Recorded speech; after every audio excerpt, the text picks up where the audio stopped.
학문의 의미를 지금 파헤치고 있는데, 학문의 개념이란 말은 이제 영어로는 컨셉이죠. 뭐였죠? 행시 컨셉이 무슨 설명을 좀 해줄 수 있어요? 네. 컨셉의 의미. 어떠한 하나의 학문이 사상이라고 하고 그게 어떤 프레임을 구축한다고 했을 때 프레임을 이루게 되는 가장 중요한 이렇게 구성소라고 해야 되나? 그런 걸 주로 저희는 컨셉으로 잡아요. 구성소? 네. 소 이해하는 재료가 되는 재료? 컨셉이라고. 아, 좋습니다. 컨셉에 대한 말 자체도 사실 굉장히 어렵죠. 원래 이제 라틴어에서 왔죠, 그죠? 턱에다의 의미고 함께 잡는다 이런 뜻이에요. 지금 여자를 한번 잡아볼까요? 여자 이렇게 여자만 함께 잡았죠. 낱말로 잡았지만은 이 낱말과 컨셉, 워즈와 컨셉은 같은 말이 아니야. 다른 뜻을 갖고 있습니다. 그럼 여자라는 컨셉이라고 할 때는 그 여자의 여자다움을 이루는 구성 요소를 얘기하고 있는 건데, 그 안에 보편적이고 공통적인 것만 골라내는 거야. 차이들은 사라지게 됩니다.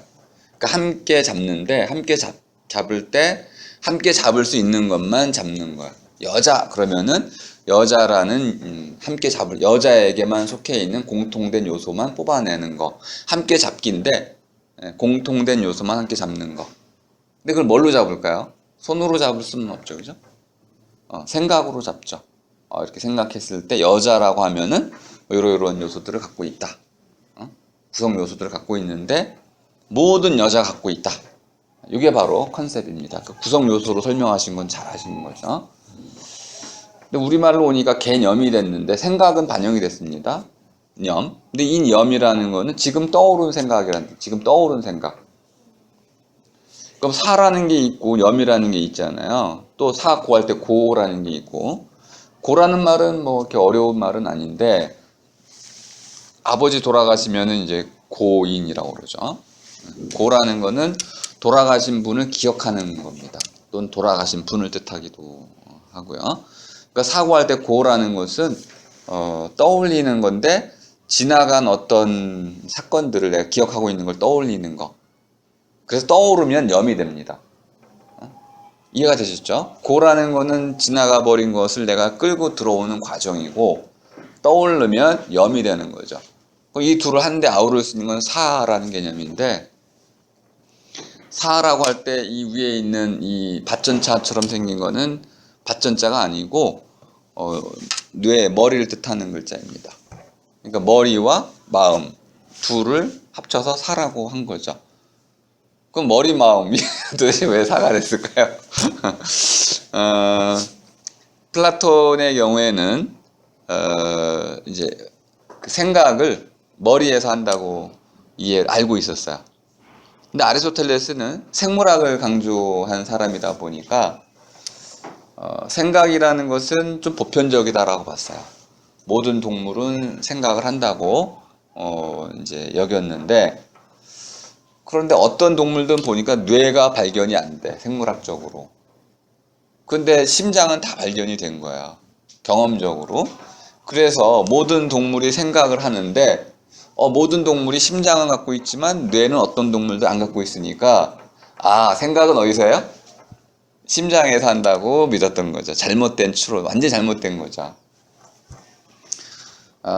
그런데 이제 동양으로 오면은 동양에서도 한의학이 오래전부터 이 머리라는 걸 다 이미 알고 있었어요. 생각의 기관이라는 걸 다 알고 있었습니다. 그런데 이 생각이라는 것은 심장과 무관하지 않다고 봤어요. 생각이 심장에 영향을 주고, 심장이 이건 이제 마음이라고 감정이라고 이해하셔도 됩니다. 몸이라고 해도 좋고, 이것이 또 생각에 영향을 주어서 주고받는다라고 봤어요. 그걸 합쳐가지고 이제 생각사라고 쓴 거죠. 이거는 내용을 가지고 쓴 게 아니고 그냥 기관을 가지고 쓴 거네요. 손 모양 가지고 이렇게 손 모양, 잡는 모양 가지고 손이 뭐 하는 거죠? 뭐 이렇게 하면은 모양이요 이렇게 됐으니까 야 이게 좀 완벽한 규정이 될 수는 없네요. 그래서 사라는 개념도 우리가 사가 굉장히 사유할 때 유가 또 있죠. 유라는 거는 생각을 품고 있는 거를 이제 실마리 같은 거 풀어내는 거 이런 걸 뜻하는데 그러니까 이 아무리 많은 말들을 다 가지고 와도 결국 생각이란 말을 설명하지를 못해요.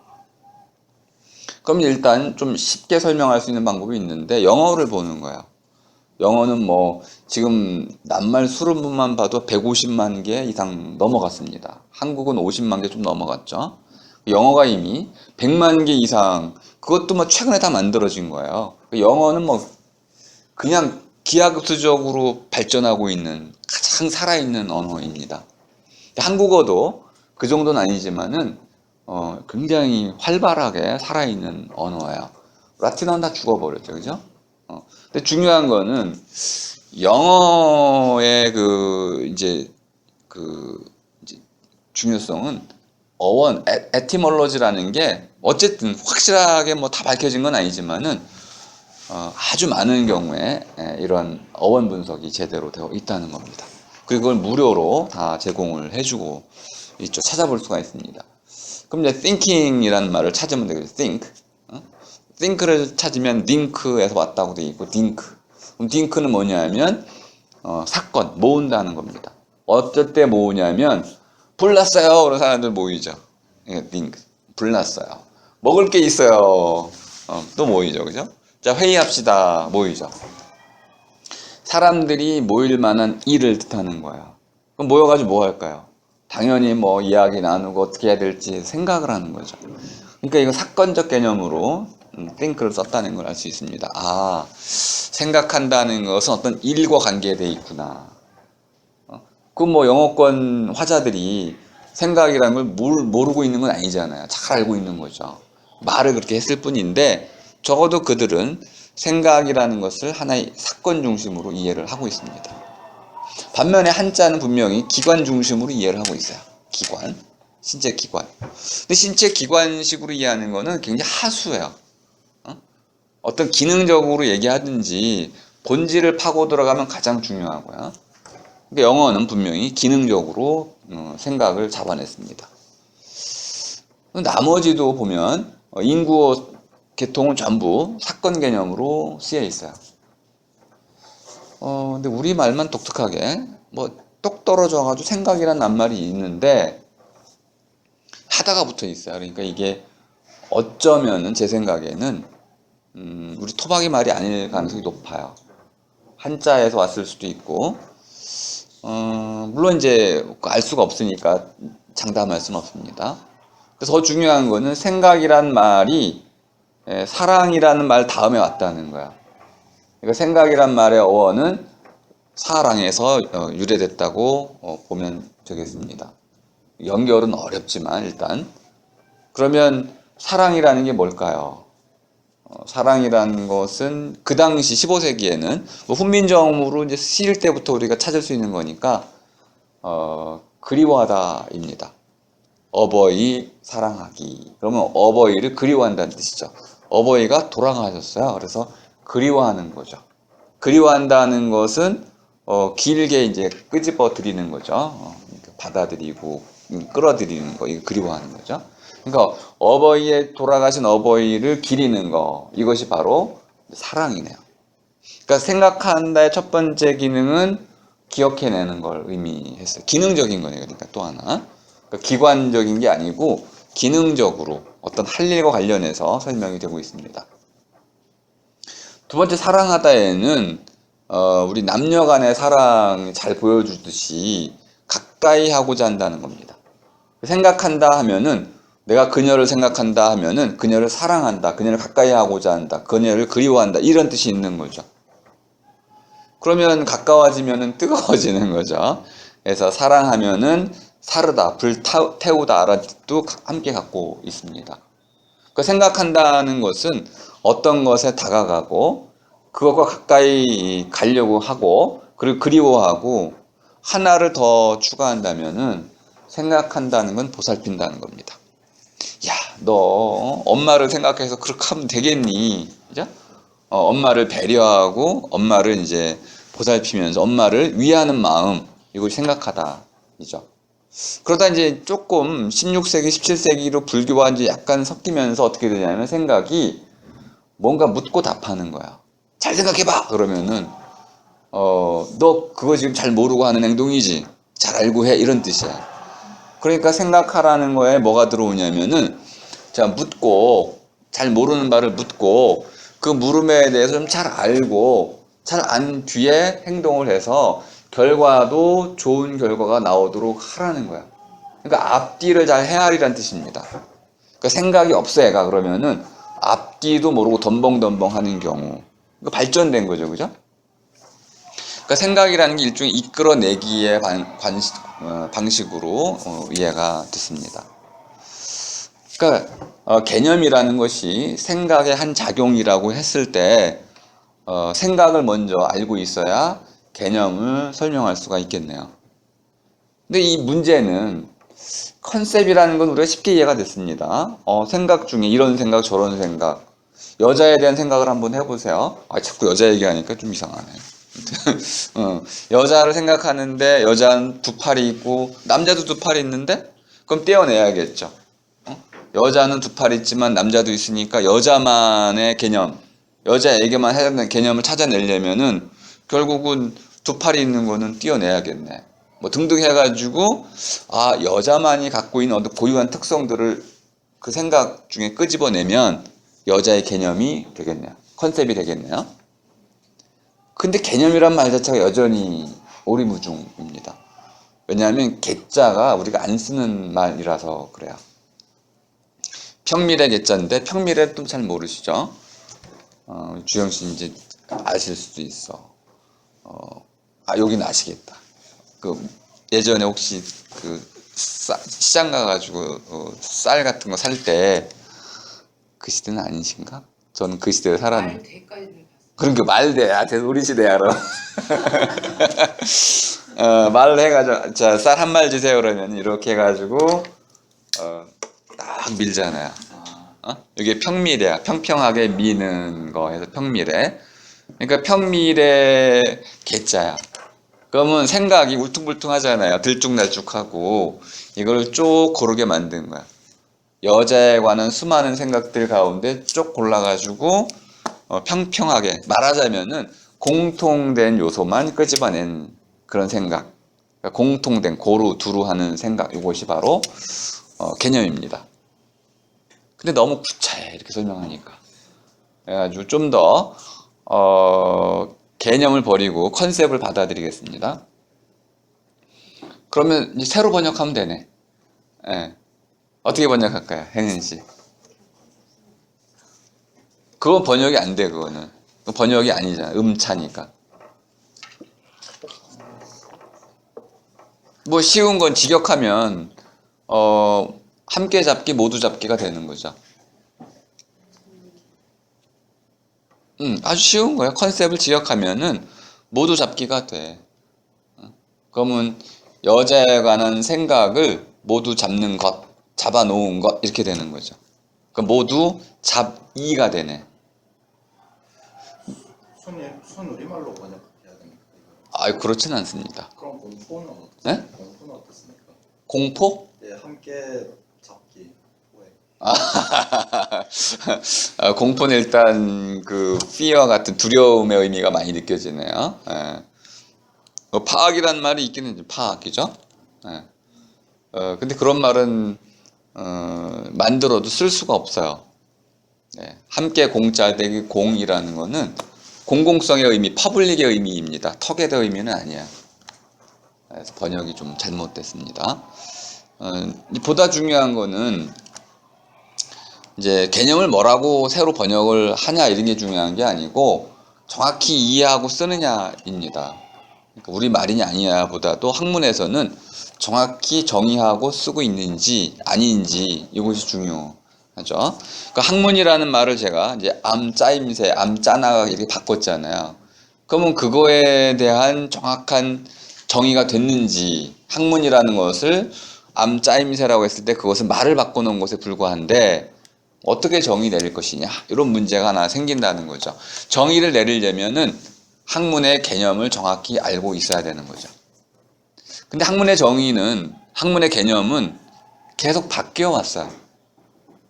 이게 이제 학문에 대한 정의를 어렵게 만들고 우리가 먼저 연구해야 되는 것은 그래서 학문의 개념입니다. 학문의 역사를 먼저 공부를 해야만 학문에 대한 정의를 할 수가 있습니다. 개념이란 말을 저는 모두자비라고 번역을 하고 있습니다. 이제 함께자비보다 좀 강화된 표현입니다. 모두자비. 그럼 힘이라는 것이 있다면 흰 것 안에 들어있는 모든 것, 공통된 모든 것을 이제 잡아내는 어떤 생각을 뜻하게 되겠습니다. 그래서 그거를 강조하는 게 바로 이제 하나, 둘, 셋, 넷, 다섯 번째, 세 번째, 네 번째 단락입니다. 우리가 이제 학문을 암짜임새라고 했을 때, 자, 대답의 올바른 대답을, 올바름은 아직 설명이 안 됐지만, 필연성과 보편성을 가져야 한다. 그러니까 학문에 단순히 뭐 어떤 물음에 대해서 대답하기만 하면 학문 되는 게 아니고, 그래서 그런 알을 잘 짜나기만 하면은 학문이 되는 게 아니고, 학문이 갖추어야 아주 중요한 요소가 있어야 된다는 거야. 학문의 개념 속에 반드시 들어가야 되는 거. 첫 번째는 필연성, 두 번째는 보편성. 근데 이게 또 이제 우리말로 바꿀 필요가 있는 말들입니다. 필연이라는 것은 반드시 그렇게 되는 성질을 말하는 거죠. 오늘날 과학의 용어로 치자면은 재현 가능성입니다. 반복 가능성, 되풀이할 수 있는 것, 증명 가능성. 예를 들어서 황우석 박사가 실패했던 거 있잖아요. 배아줄기세포 재현을 못했습니다. 그러면 그 사람은 모르는 사람이죠. 자연과학에서 안다고 말했을 때, 학문적으로 안다고 말했을 때는 A가 관찰하든 B가 관찰하든 동일한 관찰값이 나와야 됩니다. 반복이 될 수 있어야 되는 거죠. 조건만 같다면 항상 동일한 결과값을 내야 되는 겁니다. 이게 필연적인 거죠. 반드시 그렇게 돼야 되는 겁니다. 지구는 둥글다 그랬는데 아니 밑에서 볼 때는 둥근데 위에서 보면 네모나. 그러면 이게 둥글다라고 말할 수가 없는 거죠. 새로운 이름을 붙여야 되는 거죠. 둥글네모. 그런데 우리가 지구는 둥글다라는 것을 과학적 진리로 받아들인다면 어디서 보든지 지구는 둥근 모양으로 나타나야 됩니다. 그리고 검증할 수 있어야 되죠. 찍어봐야 되는 거죠. 그래서 하나 찍으려고 인공위성을 보내는 거예요. 그 지식이 참인지 아닌지는 수학적으로 이미 갈릴레오 다 증명해놨고, 심지어 고대 그리스 BC 4세기 5세기도 지구가 둥근지는 다 알았어. 뭘 못했어요? 증명만 못한 거예요. 이 증명하기 위해서 보내는 거죠. 그러면 이제 우리는 그것을 필연적인 알무로 인정을 하게 됩니다. 누구도 이제 그걸 부정하면 미치광이가 되는 거죠. A, B, C, D 모든 사람에게 똑같이 적용되는 알미인데 갑자기 한 놈 Z가 나타나가지고 지구는 네모나. 실제로 우리 뭐 홍대영 같은 사람도 그렇게 얘기했잖아요. 그러면 네모나다는 말의 의미는 실제 네모 모양을 얘기하는 게 아니야. 완전하다는 뜻입니다. 그때는. 근데 우리는 그걸 네모나다라고 받아들였어. 둥글다는 거 알고 있는데 왜 지구를 네모나다라고 그랬냐면 지구는 어머니거든. 어머니는 완전해야 되니까 지구는 완전하다고 표현한 게 네모라는 표현이었습니다. 땅은 네모나야 완전한 거거든. 하늘은 둥글어야 완전하고. 그러니까 땅의 완전과 지구의 완전의 모양이 달랐기 때문에 네모나다고 한 것이지 실제로 둥근 걸 몰라서 그런 건 아니었어요. 하지만 증명하고 나면 어떤 식으로 말하든 지구가 네모나다고 하면 미치광이가 되는 거야. 필연성 때문에 그렇습니다. 그리고 이 필연성은 누구도 부정할 수가 없게 돼. 하지만 잘 아시겠지만 한번 얘기를 해보겠습니다. 필연적이다라고 말할 수 있게 되는 사건은 이론 의존적이야. 필연성은 이론에 의존해 있습니다. 반드시 모든 경우에. 자, 그러면 이제 떨어졌어요. 필연적인가요? 아니에요. 우연적인가요? 상대적인가요? 그러니까 네. 중력이 이란 중력이 있으니까 떨어진다는 것 자체는 필연적인데 왜 중력이 있어야 되느냐로 묻게 되면은 그건 뉴턴식 사고를 하신 거죠. 중력이 있으니까 떨어진다고 했어요. 네. 그럼 중력이 실제로 있나요? 있어야 된다가 아니고 중력이 실제로 있는지를 묻는 거예요. 뉴턴은 걸 전제했습니다. 사과가 떨어진다는 건 중력, 인력, 잡아당긴 힘 때문에 그렇다라고 전제를 해버렸어요. 증명된 거는 아니었습니다. 놀랍잖아요. 우리 다 알고 있어. 이게 중력이 잡아당겨가지고 중력이 있어서 잡아당겨서 이렇게 떨어지는 거다. 이게 증명이라고 생각을 했잖아요. 이거에 의심하는 사람이 아인슈타인 아니에요, 그죠? 정말 중력이 있어서 떨어지는 걸까? 어떻게 생각하세요? 근데 이게 분명히 그렇게 말하면 분명 아인슈타인 이론이 현재 뉴턴 이론보다 더 정설이 돼 있는 건 맞긴 한데 우리가 로켓 쏘고 할 때 아인슈타인 이론 가지고 계산하진 않지 않습니까? 그럼 뭘로 계산하죠? 뉴턴 이론에 아닙니다. 뭐 아인슈타인 이론이 아니면 쓸 수가 없습니다. 네, 거꾸로입니다. 아주 중요한 설명을 하나 해보겠습니다. 이건 상상 실험 같은 건데 아인슈타인 실제로 했던 거니까 한번 해보죠. 제가 손을 놓으면 떨어지겠죠. 떨어지기 전에요. 상상을 하세요. 이게 우주로 날아가 있습니다. 났어요. 그럼 이거 어떻게 될까요? 네? 우주로 날아갔다고요? 우주에 있어 이게. 내가 잡고 있는데 여기선 분명히 이게 떨어질 거야. 그런데 이거를 자 상상을 하셔요. 이게 우주에 가 있어요. 제가 이걸 놔요. 어떻게 될까요? 떠 있죠, 그죠? 네, 죄송합니다. 떠 있죠, 그죠? 왜 떠 있어요? 뭐 중력이 없으니까라고 설명하는 게 이제 뉴턴이죠, 그죠? 근데 아인슈타인이 이렇게 설명 안 한단 말이에요. 그럼 어떻게 아인슈타인 설명해요? 공간면이 둘러싸고 있는 공간면이 균일하다고 복잡하게 설명. 좋습니다. 좀 다르게 설명해 볼게요. 이게 이제 상대성 이론은 알지만은 실제로 이름만 알고 있는 내용은 모르잖아. 예? 우리 21세기 사람들 아니란 말이에요. 여기서는 떨어진다는 개념 때문에 여기가 아래가 됩니다. 이쪽이 위가 되고 또 해 때문에 동서남북을 구분할 수 있죠. 여기 우주로 갔어요. 그럼 어디가 아래인가요? 에? 내 발? 그 질문 자체가 잘못된 거 아니에요? 잡고 있는 땅이 내 발이 없으니까 있는 안 게 떨어지는 거야. 땅이 없으니까. 그러니까 우주에 동서남북이 있냐 이거야. 그 위아래가 있어요, 없어요? 없어요. 그럼 위아래를 만든 건 어떻게 해서 만들었죠? 지구를 기준으로 한 거죠. 지구가 없다면 위아래는 없는 것이고, 그럼 지구는 우주에서 보자면 위아래가 있어요, 없어요? 근데 교수님 그걸 잡고 있는 나는 있잖아요. 그래 상상하라고 그런 거지. 나는 아래가 있잖아요. 아니, 그러니까 하지만 내가 아래라는 건 어디예요? 발. 그럼 발 쪽이지 아래는 아니야. 왜냐하면 우주에는 위아래도 없고 좌우도 없고 기준이라는 게 없어서 그래요. 기준을 정하면 우리는 위아래 뭐 할 수 있어요. 기준을 정하면. 그리고 바로 이것 때문에 아인슈타인이 우주를 설명할 수 있게 된 거예요. 우주 전체에 별들이 있잖아요. 이 별들은 어떤 것이 위아래라고 말할 수가 없어. 그럼 어떤 것이 잡아당긴다고 말할 수도 없어요. 상대적일 뿐이야. 상대성의 핵심을 이렇게 설명합니다. 요거는 이제 또 아인슈타인이 들었던 예니까. 지금 떨어진다는 걸 자명하게 얘기했잖아요. 근데 이걸 우리가 생각을 바꿔서 엘리베이터 아니라고 생각을 합니다. 엘리베이터. 자, 이게 떨어지는 순간 엘리베이터가 작동을 해요. 그래서 이 떨어지는 속도가 똑같이 엘리베이터 밑으로 내려가요. 그럼 이게 떨어지니까 가만히 있습니까?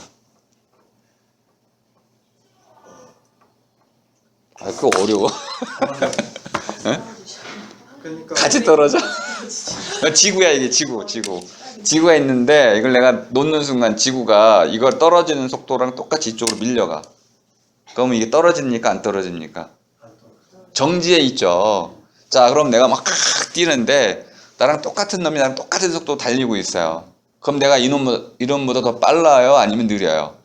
똑같아. 정지해 있어. 갑자기 내가 멈추면 휙 지나가 버리죠. 이게 상대성 이론의 핵심이다 이 말이야. 움직이는 것들 사이에 상대적인 속도에 따라서 멈추고 빠르게 결정되고 중력도 그렇게 결정이 된다는 거예요.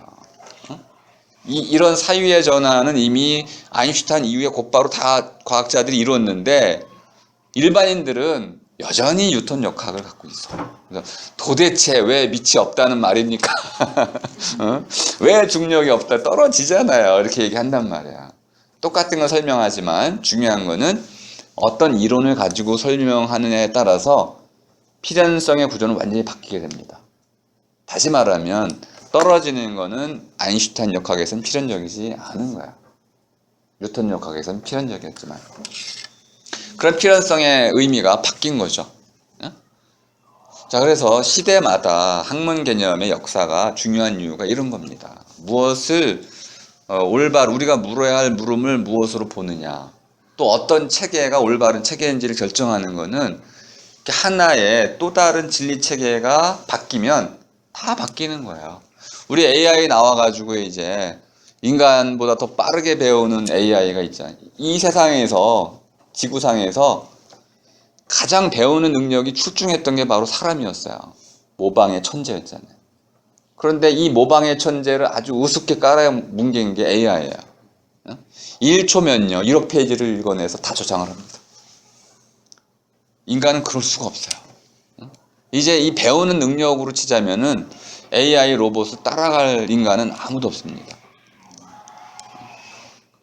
이 두려운 일이 생긴 사실은 이 문제에 우리가 직면해 있단 말이에요. 지금 한 번도 있어 본 적이 없었던, 그리고 인간의 자존심과 존엄성을 완전히 송두리째 파괴할 수 있는 이런 사건이 지금 일어난 거예요. 하지만 우리는 여전히 그런 거 걱정하지 않고 살아갑니다. 닥치기 전까지는. 그러니까 이 필연성이란 부분은 일종의 역사적 개념이다. 이렇게 이해를 해 두시고, 반드시 그렇게 된다는 것은 이론 의존적이다. 그러므로 이론이 바뀌면 반드시 그러함의 정도도 바뀌게 된다. 그래서 학문이 필요한 이유가 그런 겁니다. 학문이 바로 이런 걸 검증해 주기 때문에. 반드시 그러냐? 새로운 학문이 등장하면 반드시 그런 건 아니다. 이렇게 새로운 진리를 우리에게 알려주는 것이죠. 우리 마음에 대해서도 마찬가지입니다. 문학도 마찬가지예요. 새로운 문학을 통해 가지고 우리는 사람은 요즘은 이렇게 산다라는 걸 보여주는 거죠. 근데 보편성이라는 것은 그 다음 단락에 좀 나와 있죠. 보편이라는 것은 반드시 그러한 것과는 좀 다른 겁니다. 반드시 그러하지 않아도 모든 사람에게 그러면 돼. 네?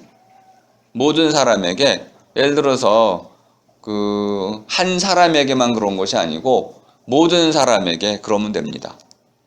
그러면 반드시 그렇게 안 돼도 우연히 맞아 떨어질 수 있다 이 말이야. 그래서 이제 우리 실험실에서 가끔 그런 일들이 일어나죠. 미국에서 실험을 했어요.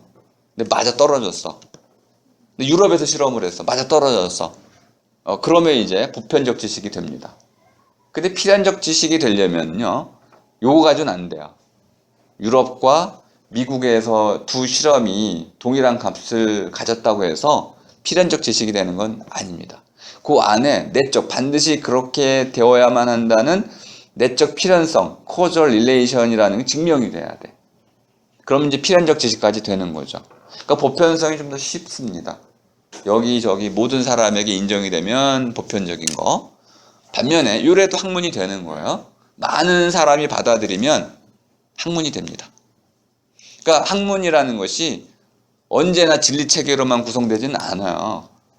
가짜도 있는 거예요. 거짓도 있는 것이고 오류도 있는 것이고, 아까 처음에 말씀드렸죠, 그죠? 불완전한 체계다.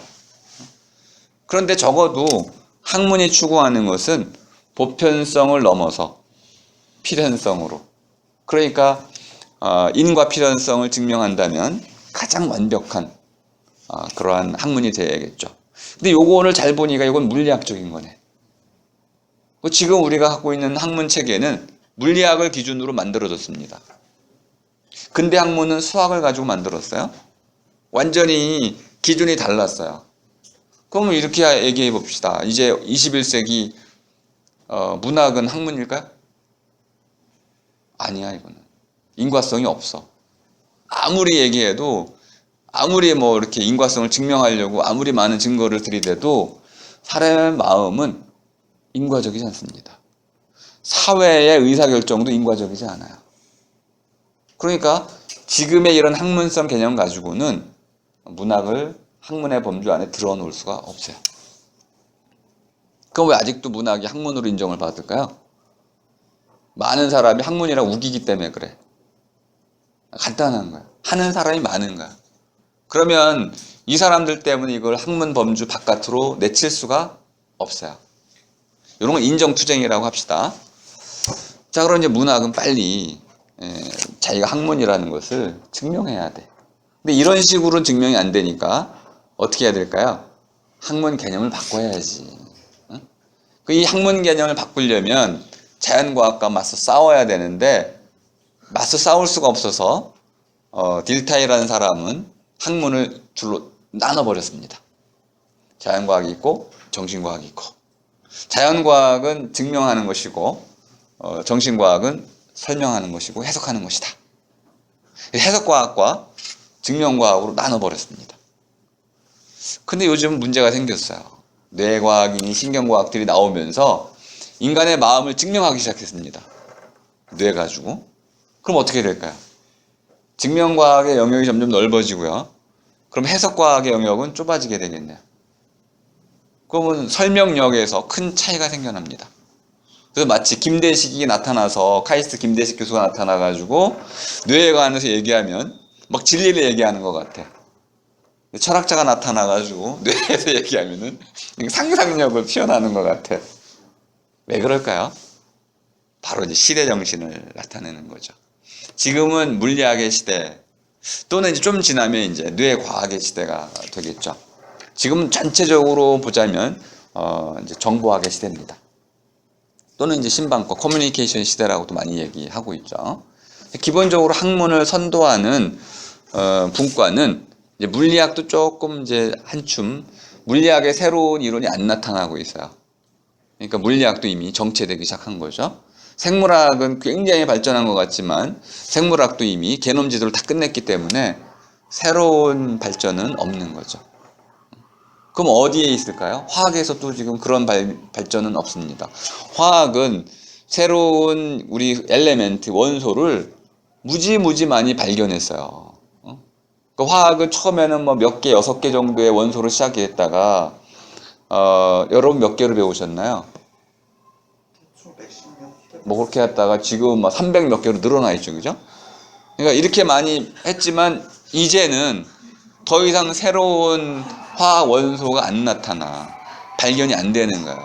이걸 발견하려면 이제 정말 지금까지하고는 상상을 초월한 새로운 이론들이 등장을 해야 되는 거죠. 이론의 바탕에서만 발견이 되니까. 이 이론들이 어려워졌어. 그러니까 이제는 뭐가 이제 대세가 되냐면 정보 교환. 이쪽에 있는 거 안 알려줬잖아. 빨리 알려줘. 그러니까 의사소통의 시대 또는 정보 커뮤니케이션 시대라고 말하는 게 여기저기 숨겨져 있는 것들을 막 교류시켜가지고 이제 혁신하는 거죠. 재조합의 혁신. 새로운 것으로 만들어낼 수 있다. 풍요의 시대가 도래하는 거죠. 하나만 새로워져도요. 산업 영역에서는 뭐 몇백만 단위로 취업이 됩니다. 그러니까 이 혁신이 강조되는 이유는요. 오늘날 풍요를 위해서 그렇게 되는 겁니다. 이런 거에 맨 밑바탕에 바로 학문이라는 것이 놓여 있어요. 그러니까 학문은 순수한 학문은 이제 도태될 수밖에 없는 거죠. 혁신으로 이어지지 않는 학문은 학문의 지위를 얻기도 어렵습니다. 다만 지원은 받아요. 무시받으면서 구걸하고 있는 거지 뭐 이제. 자, 인문학은 언제만 살아남을 수 있어요? 공학이 인정해주는 한에서. 공학의 인정을 못 받으면 인문학은 사라질 겁니다. 경영학자들은요, 좀 그래 중용을 갖추고 있어요. 그래서 인문학도 중요하고 경제도 중요하고 공학도 중요하다고 생각하지만 현재 경영학이 포화 상태야. 그러면 이제 곧 공학의 시대가 닥칠 거고요. 공학자들은 설계하는 사람들이 만드는 사람들. 거기에 필요 없으면은 그냥 필요 없다고 그래. 아주 중요한 거야. 요거 만드는데 필요 없으면 필요 없는 거야. 쓸데없는 거죠. 버려야 돼. 무서운 시대가 온 겁니다. 사람도 공학적으로 설계될 겁니다. 그러면 공학의 시대에는 우리 인문학자들이 사실 굉장한 투쟁을 통해서 공학 바깥에 있는 것들도 소중한 것으로 시, 예술 이런 것들도 모두 인정받을 수 있도록 투쟁하지 않으면요 한순간에 사라지는 겁니다. 제가 학문론을 하는 이유도 철학자가 왜 이런 걸 하냐면 이걸 해놓지 않으면 국가기관이 사용하는 연구비가 한쪽으로 쏠려요. 지금 자연과학 쪽하고 인문학 쪽은요 20대 1입니다. 연구비 수의 규모가. 지금 올해는 내년에는 인문학 지원이 더 줄을 거예요. 나중에 국가는 이제 인문학을 지원하지 않을 겁니다. 일에 대해서는 곤란한 거예요. 왜냐하면 인문학은 공학이 결정할 수 없는 거를 결정해요. 좋은 삶이 뭐냐, good life. 이거는 공학자들이 결정할 수 있는 게 아니에요. 제가 이제 머리 이식 잠깐 말씀드리잖아요. 머리를 이식해야 되는데 공학적으로 가능해요. 의학적으로 가능하다 이 말이야. 근데 이런 사람이 나와도 될까요? 이렇게 묻는 거는 공학적인 문제가 아니야. 이 문제를 우리가 해결하지 못하면 그 뒤에 오는 혼란들은 이루 말할 수가 없습니다. 원자폭탄을 만들었어요. 그 인문학자들이 뭘 합니까? 러셀이 반대했어요. 철학자들이 나서서 반핵운동을 해. 그래서 갇혔어. 그래도 자기는 반핵운동을 해요. 왜요? 인류의 미래를 위해서. 인문학자들이 이런 노력을 해주지 않으면은 공학자들은 이런 생각할 줄을 모르기 때문에 그냥 무조건 만들어. 그럼 인류는 스스로 망하게 되는 거죠. 이걸 막으려면 국가가 끊임없이 인문학을 지원해야 됩니다. 인문학자들이 나오고 좋은 삶, 훌륭한 삶이 뭔지를 그때그때마다 새롭게 정의해 나갈 수 있어야 되는 거죠. 그래서 이렇게 학문론을 열심히 하고 있는 이유는 결국 이런 균형을 잡기 위한 시도라고 보시면 되겠습니다. 자, 큰 얘기는 거의 다 된 셈이고요. 학문에 대한 이제 정의는 이렇게 알을 짜 나가는 것이다. 알을 짜 나가는 것은 결국 어떤 주어진 가치 있는 물음에 대해서 올바른 대답을 찾는 것이다. 그리고 올바른지 아닌지 여부는 필연성과 보편성에 의해서 증명을 해야 된다. 그럼 알매 체계에도 다 설명이 됐습니다. 그런데 이제 기존에 알매에 대한 이러한 정의들이 몇 가지 있었는데 한번 살펴보겠습니다. 자, 가라고 쓰인 데 보면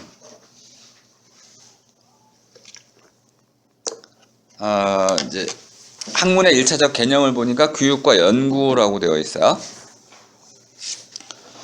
그런데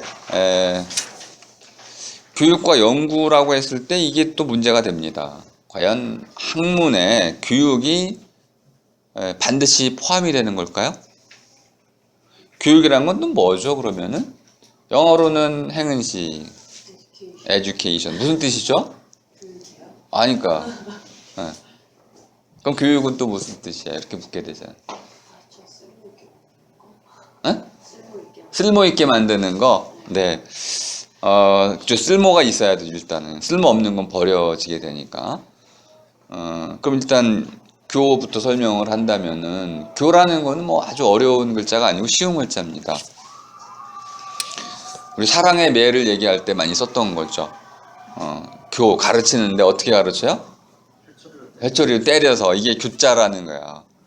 그렇지 않습니다. 때리긴 때리는데 뭘 때리냐면 북을 치는 거예요. 손뼉을 치고. 그럼 어떤 일이 벌어집니까? 칭찬하는 거네요. 교라는 것은 아이들을 가르치는데 칭찬하는 거야. 북을 치면 더 신나게 칭찬하는 거죠. 이렇게 교라는 건 북 돋아주는 것이다. 가르치는 것인데 어떻게 가르치냐면 그 아이가 잘하는 것을 더 잘할 수 있도록 칭찬하고 격려하고 이끌어주는 방식. 회초리를 때리는 건 교가 아닙니다. 조선의 교육법이죠. 그리고 또 회초리로 때릴 때 누굴 때렸어요? 아이를 때리지 않고 본보기를 잘못 보인 자기 자신을 때리는 거죠. 가르치는 사람이 자기를 문책하는 거, 이것이 교의 의미로 이해가 됐었습니다. 근데 오늘날 교사들은 이제 때리지도 못하지. 때렸다간 뭐 난리가 나는 거죠. 뭐. 때리지도 못하고, 그런데 왜 자꾸 그 교자를 때린다고 생각을 할까요? 제가 이제 그 체벌 금지에 관한 글도 논문도 쓴 적이 있어요. 하도 억울해가지고. 우리 또 같은 세대인지 모르겠는데 엄청 두드려 맞았잖아. 전 미술반을 했는데 미술반 하면 어떤 일이 벌어지냐면은 오전 수업 마치고 이제 톡 끼는 거잖아요. 그림 그리러 가야 되잖아. 노는 거지만. 그럼 수학 선생님이 불러가지고는 뭐 수학을 뭐 누가 이제 풀었나? 풀으라고 그래. 그럼 못 풀잖아. 그럼 막 한 20대를 때리는 거야. 근데 또 우린 또 선생님 때리면 다 맞아야 되니까 맞아야 되고. 근데 수학이 일주일에 4번 들어있어. 그러면 다음날 또 맞아야 돼, 맞은데. 그건 너무 아프니까 도망을 가. 도망가다가 교장 선생님한테 걸렸어. 너 임마 수업 시간에 어디 가? 뭐 어떻게 해? 울면서 이제 하소연을 하는 거죠. 수학 선생님이 이렇게 때려가지고 뭐 보여주고. 그랬죠, 그죠? 근데 어느 날 아직도 선생님들이 때리더라고. 그래가지고 이건 도대체 묵고할 수 없다. 그래가지고 체벌이 왜 부당한지 논문을 쓴 거죠. 그리고 이제 아무튼 발표를 했는데 뭐 뒤지게 터졌습니다. 저 교육 현실을 제대로 모르는 젊은 것이 와가지고 무슨 체벌 금지, 제가 이제 간단한 방법을 썼거든요. 체벌이 뭘까요? 폭력이라는 거야. 폭력은 어디 정의돼 있어요? 형법에. 형법을 뒤졌지. 그랬더니 2가지 조항이 나옵니다. 폭력에 대한 2가지 정의는 뭐냐면 상대방이 원하지 않는 물리적 힘을 사용하는 거야. 그럼 체벌은 첫 번째, 체벌이 안 되려면, 폭력이 안 되려면 너 맞을래? 하고 물어봐야 돼. 네? 하고 동의하면 폭력이 아니게 됩니다. 근데 2번째 조항이 하나 있어요. 상대방이 동의를 해도 상처가 나면 안 돼. 근데 이 상처는 2종류가 있습니다. 육체에 나는 상처도 있지만 마음의 상처도 있어. 그러니까 둘 다 이거는 폭력에 해당되니까 어떤 경우에도 상처를 주면 안 돼. 그러니까 물어봐야 되고 상처가 없어야 되고 그 외에는 모두 폭력이니까 형법에 위배됩니다. 그러면 체벌은 어디에 근거해 있냐요? 아무리 들춰봐. 제가 모든 홈페이지 다 뒤져봤어. 법적 조항은 없고요. 딱 한 가지 있습니다. 교칙. 교칙 안에도 예외 조항으로 있어요. 학교장, 재량으로 되어 있어요. 그럼 학교장이 뭔가요? 학교장이 무슨 형법 위에 있는 사람이에요? 아니면 헌법 위에 있나요? 그렇지 않잖아요. 형법이 금지하고 있는 것을 깨트릴 수 있는 건 헌법밖에 없는데 학교장이 헌법일 수는 없고 그럼 형법 아래에 있어야 되는데 학교장이 무슨 근거로 그러면 형법을 위배하는 교칙을 만들 수 있나요? 없잖아요. 이건 위법이잖아. 그걸 쓴 거야. 그래서 아니 체벌은 어떤 경우도 정당화될 수 없다. 근거가 없다. 이런 교칙은 빨리 없애야 된다. 뭐 여기저기 저 현실을 모르는 현실을 알든 모르든 바꿀 건 바꿔야지. 그럼 형법을 바꾸든지. 도대체 이게 뭡니까? 일관성이 없잖아요. 법치주의가 실현되려면 자 여러분들은 체벌을 하고 싶다면은 형법부터 개정하세요. 이게 잘못된 주장일까요? 그래서 흔히 나오는 얘기가 사회상규 얘기가 나오고 폭력적인 스포츠 얘기가 나오고. 어쨌든 그 뒤로 이제 체벌 금지에 관한 것들은 많이 이제 공유가 됐습니다. 제가 그걸 퍼뜨렸다는 건 아니고 어쨌든 그런 인식은 많이 있었던 거예요. 교를 우리가 잘못 이해하고 있었던 것이죠. 교는 아이를 격려하고 칭찬해서 스스로 어떤 일을 보다 잘할 수 있게 해주는 그런 행위이지 강제로 시키는 건 절대 교육일 수가 없다. 육이라는 건 더 웃깁니다. 육은 잘하게 하는 거잖아요. 잘하게 한다. 어떻게 잘하게 할 수 있어요? 뽑아요? 잡아 늘려요? 잘한다는 개념은 스스로 크는 거예요. 스스로라는 것이 핵심입니다. 교육의 핵심은 스스로 하기이지 뭐 옆에서 뭐 찌르고 뭐 늘리고 강제하는 강제 자체는 교육과 무관한 거예요. 그건 폭력입니다. 교육의 개념은 우리가 잘못 잡고 있는 것이죠. 근데 학문도 그런 거냐? 학문은 교육과 무관합니다. 교육을 위해서 학문이 필요한 거지만 학문 자체는 교육과 무관합니다. 교육을 위해서 학문하는 게 아니라는 말이에요. 그래서 이거는 연결되는 듯 하지만 연결이 안 되는 것이고, 연구는 또 마찬가지입니다. 아까 연구와 탐구를 좀 구분해 드렸는데, 그러니까 학문에 대해서 좀 제대로 된 이해를 못 갖추고 있다는 걸 알 수 있습니다. 이분들이 주로 다 교육학자들이에요. 제가 인용하고 있는 분들을 철학자로 인용하지 않은 이유는 우리나라 교육학자들이 이렇게 엉성한 학문에 대한 이해를 갖고 있습니다. 그리고 반성이 없어요. 마지막, 이 가의 마지막 문장을 보시면요. 자, 배움과 물음으로써 학문은 쭉 넘어가고, 마지막 문장. 자, 학문은 학습자가 관심 대상에 대한 기존의 정보들을 습득하고 그 정보를 통해 새로운 정보를 탐구하는 일을 말한다. AI가 훨씬 잘하겠죠. 이런 거는 학문에 대한 정의가 될 수가 없습니다. 이렇게 이제 소개하면 이걸 비판을 이제 해야 하겠죠. 다음에 학문의 2차적 개념으로 사회적 행위를 꼽고 있는데요. 이건 한편으로는 좀 인정할 만한 요소가 있습니다. 이제 학문이라는 것을 우리 아시아, 특히 이제 한중일 개념으로 들고 오면 학문은 군자되는 거야. 학문의 기본 뜻은 사람다운 사람이 되는 거, 군자가 되는 거야. 그러니까 사회적인 영향력과 무관할 수가 없는 거죠. 타인과의 관계를 원활히 갖는 것, 올바른 인의 예지를 실현하는 것, 이렇게 더 나아가서 이제 수신제가 치고 평천하라는 이념을 실천하는 것이 바로 학문이었어요. 그러니까 학자라는 것은 단순히 뭐 책상 물림으로 공부하는 사람이 아니고 평천하까지 가야 되는 것이죠. 이것이 학문의 이념이었거든요. 그러니까 우리가 알고 있는 사이언스에는 이 이념이 없지만은 학문이란 우리 전통 이념에는 이 사회적 행동이라는 이념이 들어가 있어요. 근데 이분은 이걸 지금 우리가 사이언스로 쓰고 있다는 것을 또 망각하고 있는 거야. 그러니까 사이언스와 학문이란 말은 전혀 다른 말이라는 겁니다. 그래서 제가 암짜임새라고 번역해야 된다고 말씀드린 이유는 우리의 전통에서는 암 자체를 위해서 학문한 적이 없었어요. 출세지학이죠. 위인지학입니다. 출세를 위해서, 출세라는 것은 세상에 나아간다는 뜻인데 나를 닫고 세상에 나아가서 세상을 바로잡는 거죠. 이걸 정야. 세상을 바르게 하는 거. 이것이 학문의 목적이었어요. 그럼 우리는 이런 학문 전통이 있는 거죠.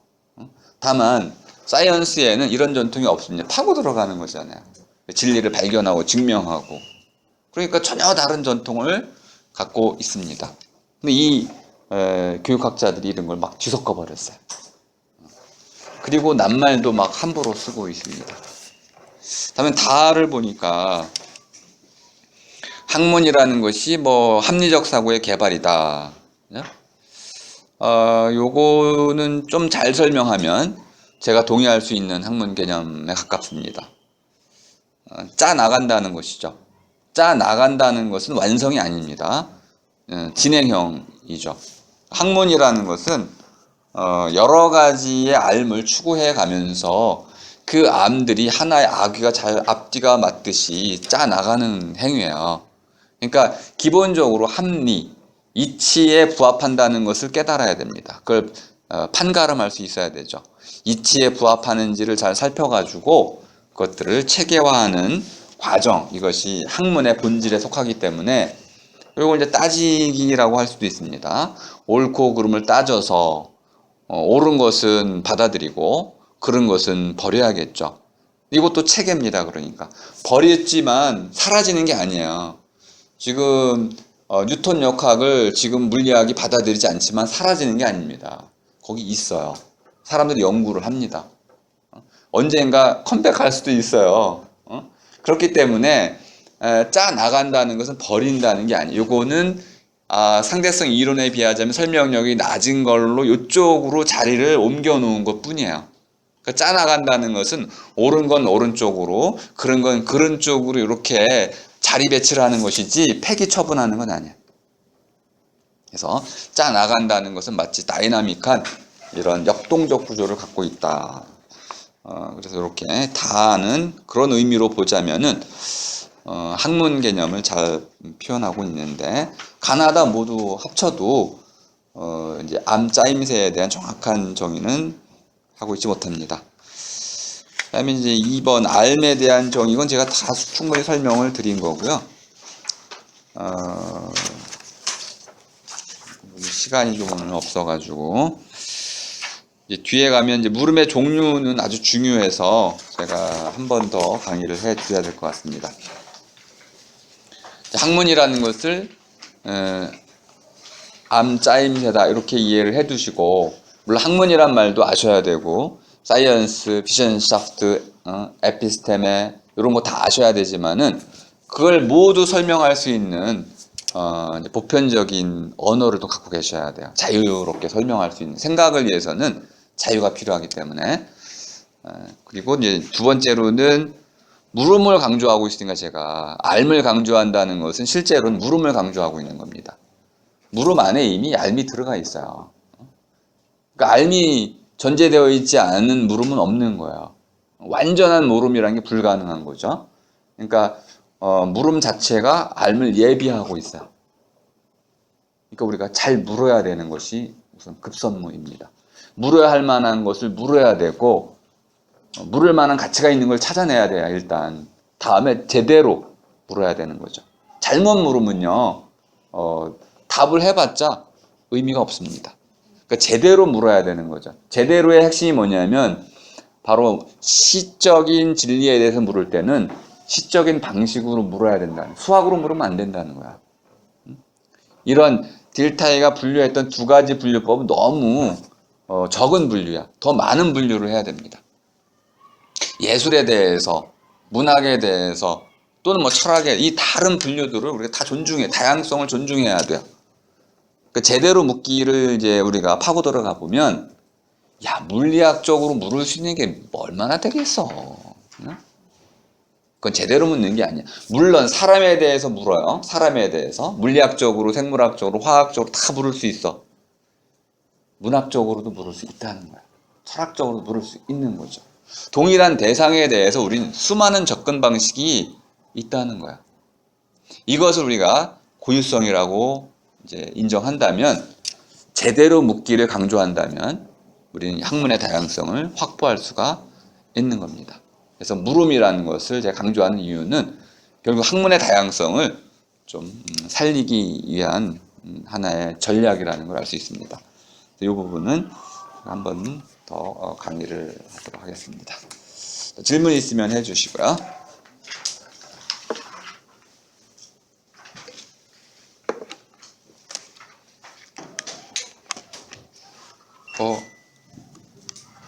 한 시간 내내 뭐 하나 얘기만 한 것 같지만은 학문 전체를 다 말씀을 드린 겁니다.